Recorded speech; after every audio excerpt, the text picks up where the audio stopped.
उत्तर प्रदेश में समाजवादी पार्टी के लिए अब एक नई मुश्किल खड़ी हो सकती है। पल्लवी पटेल ने सपा के वोट बैंक में सेंध लगाने की मानो पूरी तैयारी कर ली है।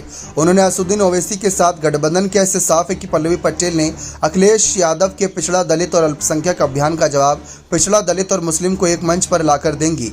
पल्लवी पटेल की पार्टी अपना दल कमेरावादी और ओवैसी की पार्टी एआईएम ने लोकसभा चुनाव के लिए गठबंधन किया है।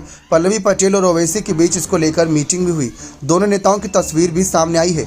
पल्लवी पटेल के साथ उनके पति पंकज निरंजन भी मौजूद रहे। 2024 का लोकसभा चुनाव पल्लवी पटेल समाजवादी पार्टी के साथ ही मिलकर लड़ना चाहती है। वह फूलपुर, मिर्जापुर और कौशाम्बी जैसी सीटों की उम्मीद कर रही थी, लेकिन माना जाता है कि अखिलेश यादव ने मिर्जापुर सीट पर उम्मीदवार उतारकर अपना रुख स्पष्ट कर दिया। फरवरी महीने में ही दोनों दलों के बीच मतभेद देखे गए थे, जब पल्लवी पटेल ने राज्यसभा चुनाव में सपा के उम्मीदवार के पक्ष में मतदान से यह कहते हुए किनारा कर दिया था कि अखिलेश यादव ने अपने पीजीए फॉर्मूले को नज़रअंदाज किया है।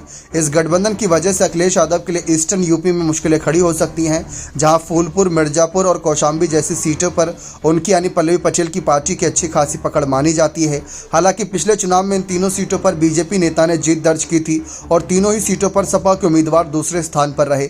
अपना दल कमेरावादी ने 2022 की विधानसभा चुनावों में किसी भी सीट पर चुनाव नहीं लड़ा था। हालांकि पल्लवी पटेल ने सपा के टिकट पर चुनाव लड़ते हुए उप मुख्यमंत्री केशव प्रसाद मौर्य 7,337 वोटों से हराया था। बताया जा रहा है कि 3 दिन पहले पल्लवी पटेल ने हैदराबाद में असदुद्दीन ओवैसी से मुलाकात की थी। आज इस गठबंधन को आखिरी रूप देने ओवैसी लखनऊ आए। 2024 का चुनाव पल्लवी पटेल सपा के साथ ही मिलकर लड़ना चाहती थी। वह फूलपुर, मिर्जापुर और कौशाम्बी जैसी सीटों की उम्मीद कर रही थी, लेकिन माना जाता है कि अखिलेश यादव ने अपना फैसला स्पष्ट कर दिया। उन्होंने कहा कि जो गठबंधन 2022 में था वह 2024 में साथ नहीं है।